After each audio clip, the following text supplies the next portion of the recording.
गोवन वार्ता लाईव्हचं YouTube channel subscribe करा आणि बेल आयकॉन दाबून लेटेस्ट व्हिडिओचं नोटिफिकेशन मिळवा।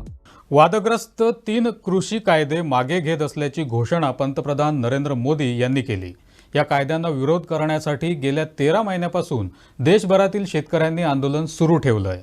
गुरु नानक जयंतीचं औचित्य साधून मोदी यांनी देशवासियांना संदेश देताना ही घोषणा केली। मैं आज देशवासियों से क्षमा मांगते हुए सच्चे मन से और पवित्र हृदय से कहना चाहता हूं कि शायद हमारी तपस्या में ही कोई कमी रही होगी, जिसके कारण दिए के प्रकाश जैसा सत्य कुछ किसान भाइयों को हम समझा नहीं पाए। आज गुरु नानक देव जी का पवित्र प्रकाश पर्व है। ये समय किसी को भी दोष देने का नहीं है।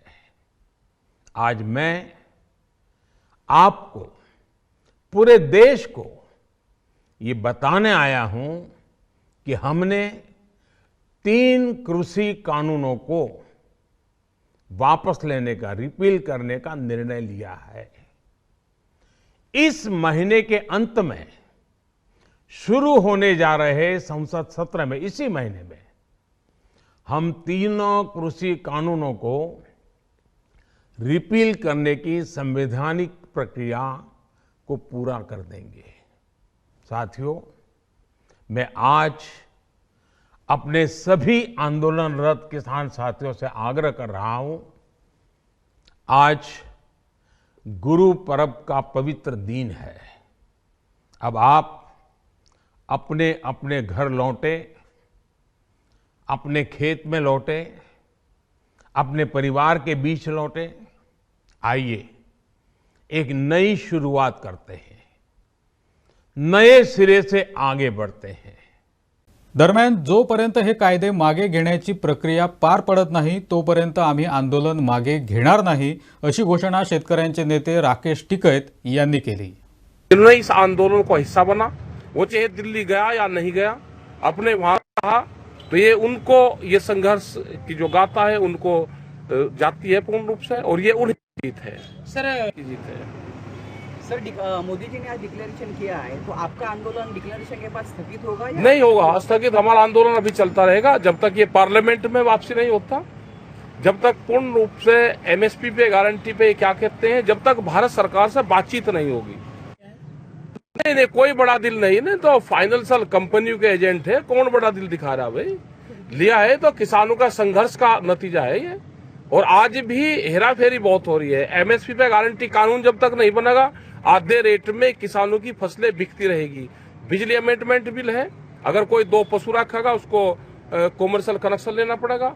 सीड बिल हाउस में रखा हुआ है, अगर आंदोलन ना होता तो सीड बिल लेकर आते।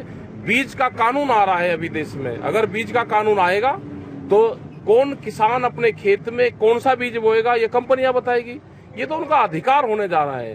तो ये संघर्ष और भी लंबा चलेगा, जारी रहेगा। और सरकार को हमने कहा है कि आप बातचीत का रास्ता खोल लो। जब तक बातचीत नहीं होगी तो किसान वहां से जाएगा नहीं। आज 9 मेंबर कमेटी की मीटिंग है, हम उसमें पूर्ण रूप से संयुक्त मोर्चा तय करेगा। पंतप्रधान नरेंद्र मोदी यांनी केंद्र सरकार शेतकऱ्यांप्रती संवेदनशील असल्याचं म्हटलंय। शेतकऱ्यांसाठी वीज, विमा, हमीभाव आदी तरतुदी केल्याचं त्यांनी सांगितलं। इस सच्चाई से बहुत लोग अनजान है कि देश के 100 में से 80 किसान छोटे किसान हैं। उनके पास 2 हेक्टेयर से भी कम जमीन है। आप कल्पना कर सकते हैं, इन छोटे किसानों की संख्या 10 करोड़ से भी ज्यादा है। उनकी पूरी जिंदगी का आधार यही छोटी सी जमीन का टुकड़ा है, यही उनकी जिंदगी होती है। और इस छोटी सी जमीन के सहारे ही वो अपना और अपने परिवार का गुजारा करते हैं। पीढ़ी दर पीढ़ी परिवारों में होने वाला बंटवारा इस जमीन को और छोटा कर रहा है। इसलिए देश के छोटे किसानों की चुनौतियों को दूर करने के लिए हमने बीज, बीमा, बाजार और बचत, इन सभी पर चौतरफा काम किया। सरकार ने अच्छी क्वालिटी के बीज के साथ ही किसानों को neem coated urea, soil health card, micro irrigation जैसी सुविधाओं से भी जोड़ा। हमने 22 करोड़ सॉइल हेल्थ कार्ड किसानों को दिए और इस वैज्ञानिक अभियान के कारण एग्रीकल्चर प्रोडक्शन भी बढ़ा।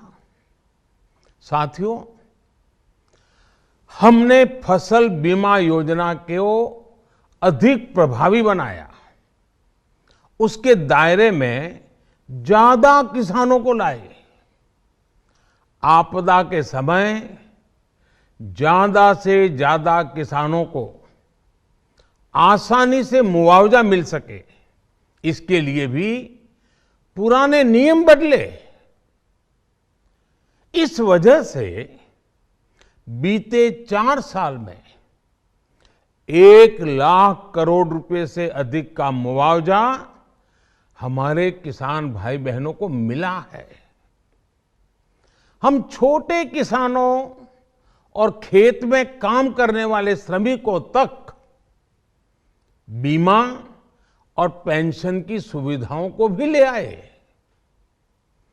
छोटे किसानों की जरूरतों को पूरा करने के लिए सीधे उनके बैंक खातों में 1,62,000 करोड़ रुपए ट्रांसफर किए, सीधे उनके खाते में।